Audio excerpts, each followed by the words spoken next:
Catherine Bernice Baldock was born on the morning of December 14, 1919, at St. Mary's Hospital in Minneapolis, Minnesota. Today we are celebrating her 85th birthday.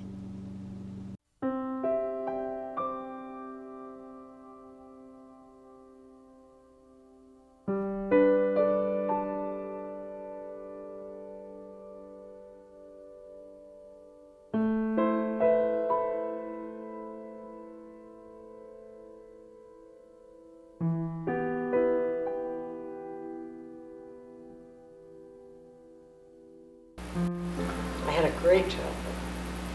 Wonderful. Great, because it was, although there were times when I guess I didn't appreciate it because, but we had a nice home, and every summer we went to Medicine Lake. We could spend as much time in the water as we wanted. We came out all wrinkled, and we used to play. Joe was my companion mostly. Mm-hmm. But we were able to have friends out. All that Medicine Lake property belonged to my grandfather. Mm-hmm. And then I don't know how it was given around to the family, but my dad, we ended up in the little cottage that's right next door to the big one that Dolores and Vinny live in now. Mm-hmm. That was our cottage.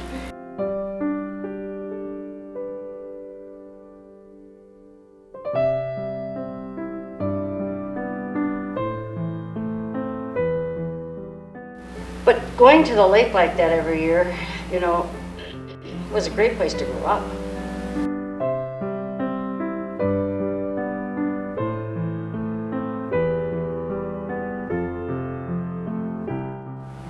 Swimming at Medicine Lake was like our own little pool there, Almost your own resort. Yeah, it was. And we had rafts, and we'd be out in the lake diving, and we played all kinds of games, and we'd take our boat out and we'd turn it over and get up underneath it, and we were like fish. Not that we were that wonderful swimmers, because I never really learned to breathe like they teach them in the swimming, and all that kind of stuff, but we could get around in the water. Mm-hmm. And so it was really a great life.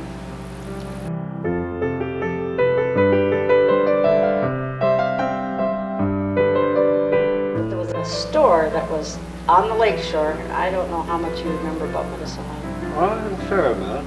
Well, it's just one of the swimming beaches down there. If you remember, there's a swimming beach as you're coming along the lakeshore. That used to be Right. Peabody's store, and we'd sail down there just to have some place to go.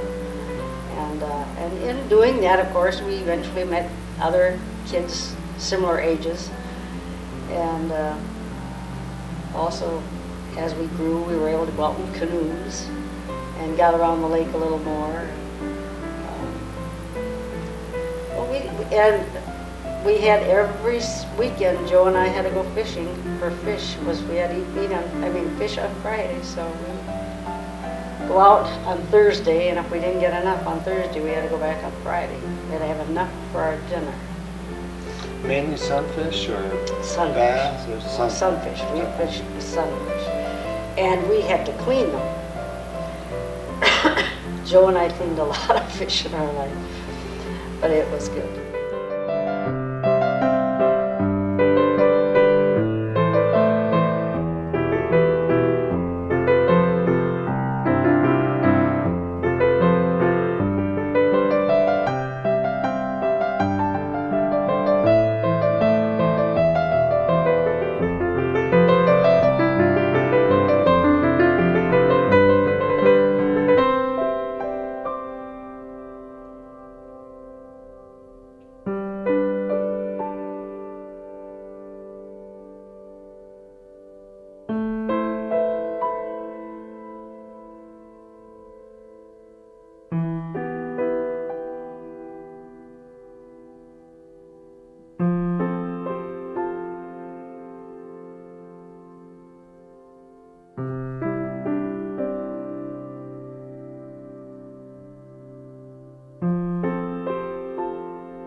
Anyway, there was a big, small community.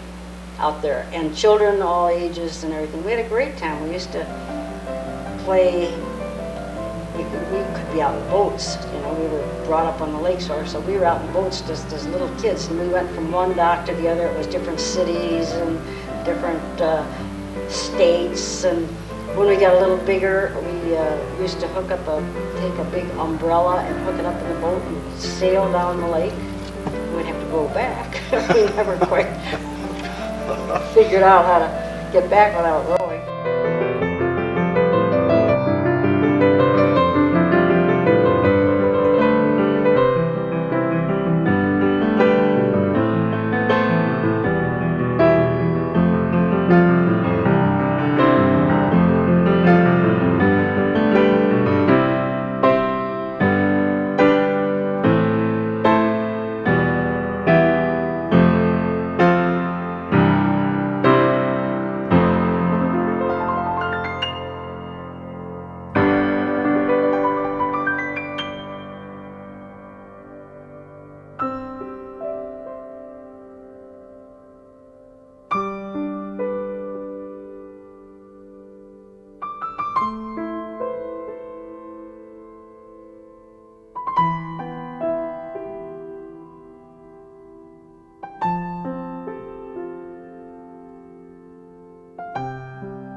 To a toboggan party that we arranged from our group of girls that I work with at Woolworth District Office. And on that toboggan party, I met Bill. He was a blind date for one of the girls in our department. I was impressed with the way he watched over her that whole evening. I really thought that was very nice, especially because he was a blind date. And later, he called me and invited me on a sleigh ride that his group of young men, the Argonaut Club, was having. And we had a great time. And that was in February of '39. And we started dating and eventually got married in 1941, February.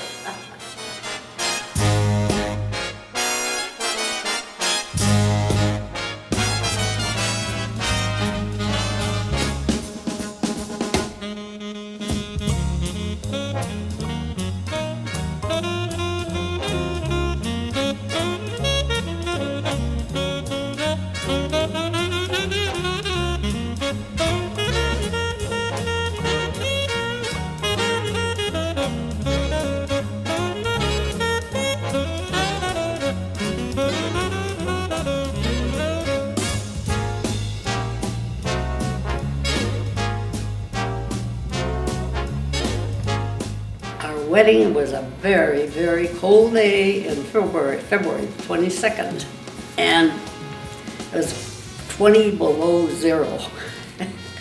And one of Bill's very close friends, who was a member of the Argonaut Club that had been on the sleigh ride, loaned us his brand new car to go on our honeymoon. And we drove to Prairie du Chien, Wisconsin. How we landed there, I don't remember, but it was nothing that was scheduled.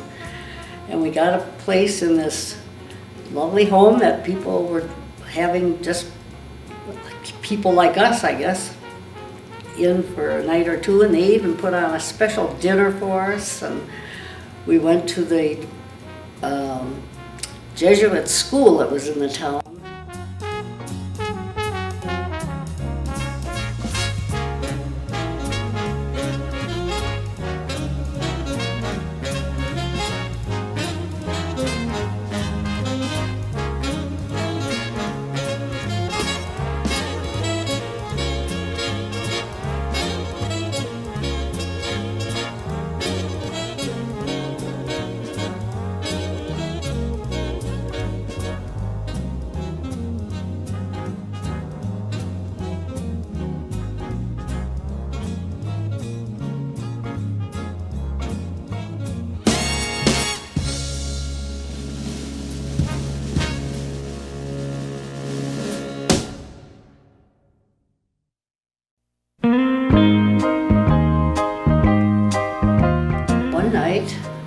sitting at the dinner table, and Bill came out with, "How would you like to move to Turkey?" And I said, "Okay, where is it?" And Tom said, "Absolutely not me." But we went downstairs into the amusement room. We had a big map on the wall. Bill was great for maps. We still have some around.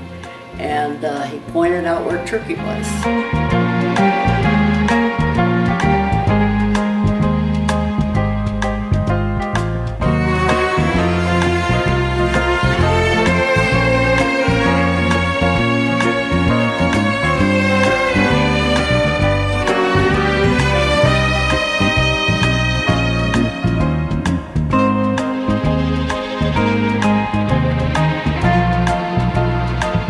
We had a wonderful life there. We had a cook and a houseboy and a maid and a chauffeur.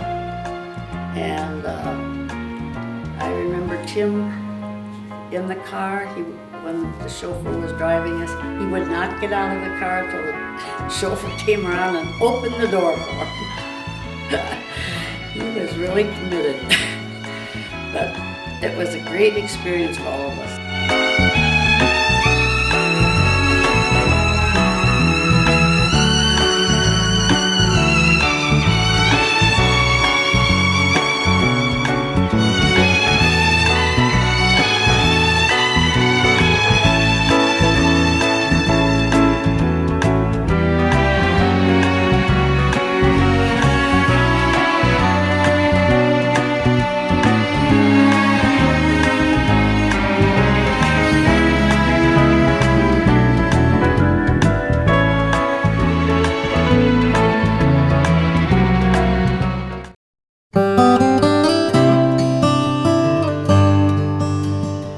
When Tim and Cindy moved to Prescott, we eventually came out to visit, and Bill was immediately struck with the town, and he always had a little latent cowboy. I'm sure if it had been earlier in his life, he would have had a horse.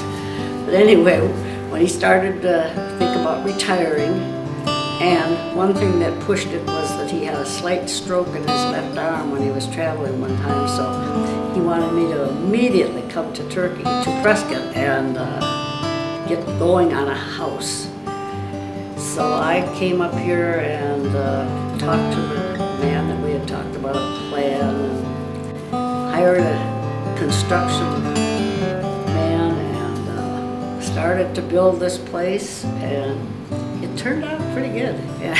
Irene came up many times and helped me do things, plan things, and get organized. And it was just a wonderful move for us, because it's a small enough town that I don't know, you can get around without having to worry about traffic like in Phoenix or Minneapolis or anything. It's just good size, and it still is, even though it's grown a lot.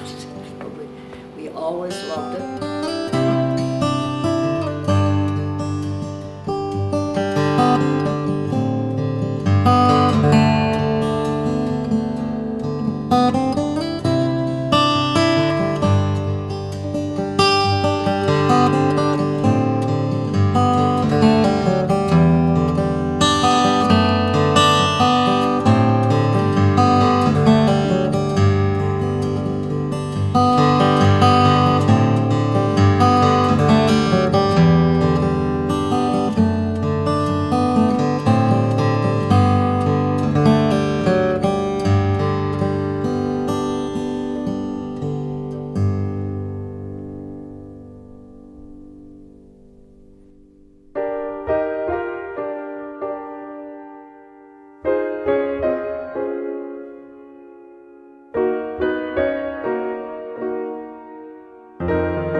these kids, they should never get too old for their grandmothers or their mothers to hug them and hug them good.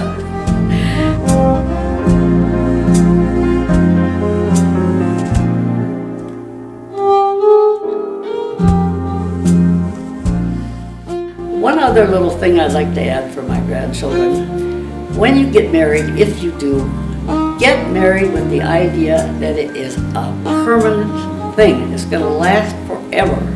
Too many young people today, I think, they get married too fast and they think if it doesn't work out, we can get a divorce. But that is not the thing to do. And another thing, never go to bed mad at your spouse. Bill and I talked about that. That was an agreeable thing, and I think it's something to be passed on to the kids. So that's about all the words of wisdom I've got for my grandchildren and great-grandchildren.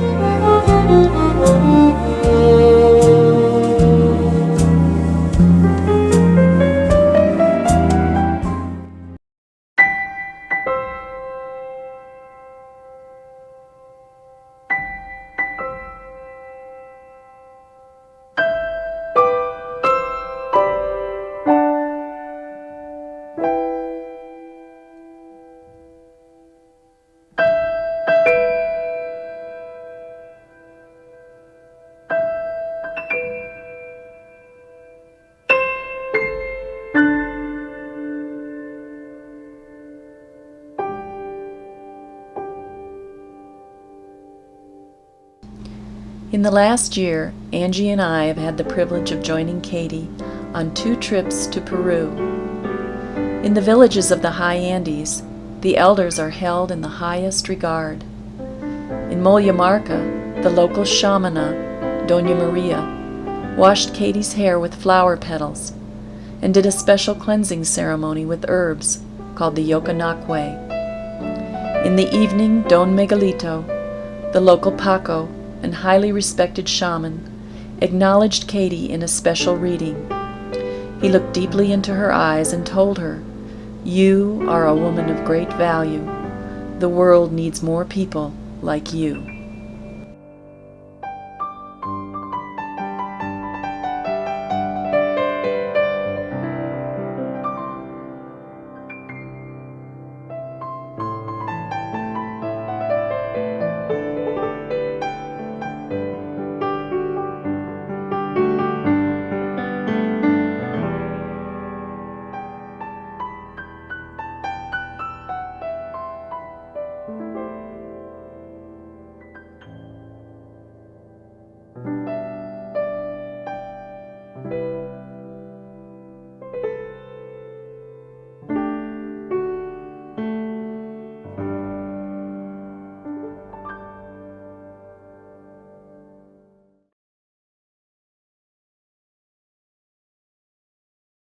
I had 6 children, 4 are living, and Tom and Jeff have both been married over 51 years.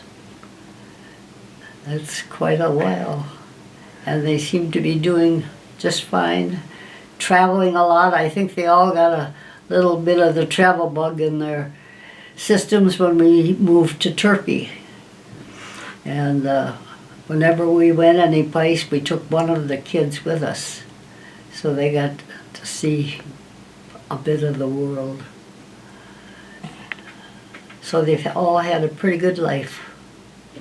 We've all had a good life. Bringing up 6 kids does give you some experience. Not the necessary kind, but still experience. So having 6 kids was fun. Well, when we used to say our rosary every night, kneeling around the bed, that's when we had Anne Marie, and she was just a baby, sitting in the middle of the bed while we said our rosary. Anne Marie, of course, she's been a busy woman from the day she was born, I guess. And she's very smart and gifted and has a good job and has been pretty much around the world on her travels. Just got back from a fabulous trip to China. Tom had polio. He was very, very fortunate. It was just at that moment that Sister Kenny came to life. And it was because of her that he's where he is today.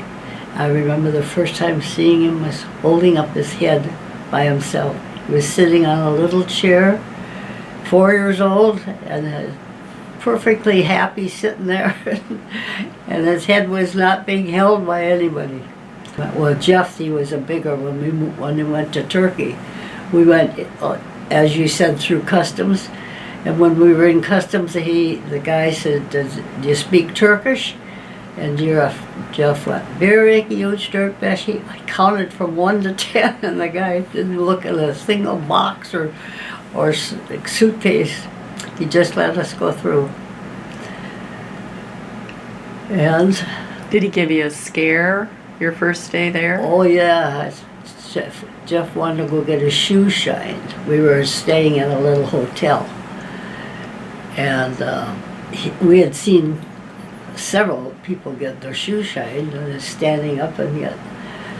And when he left to go, I figured he'd be back in a few minutes. He didn't come, and he didn't come. I thought, for sure we've lost the first kid, our first day. And he finally came back and he said he had to go a long ways to find one where he could sit down and get his shoes shined. Not stand up and put his foot up on one. Oh, brother. That was scary. Kathleen, she was always a good companion to me when we went to Egypt and the Holy Land, and we had a good trip traveling. Can't remember having any short stories about her when she was growing up. She's still your buddy, huh? Yeah, oh, definitely. She's the one that's around, and I never thought I'd live in Phoenix. Irene and I used to be very close friends, and we talked every night on the telephone and had our scotch. But then it got to the point where I didn't want to keep that big house by myself. So we thought of Phoenix. And like I say, I never ever thought I'd live in Phoenix, but I really like it. It's a good living for me. And I don't even mind the weather, which I thought I wouldn't be able to handle. But it's worked out good. So I'm one of the very, very fortunate people. And I have a good life. That's my story.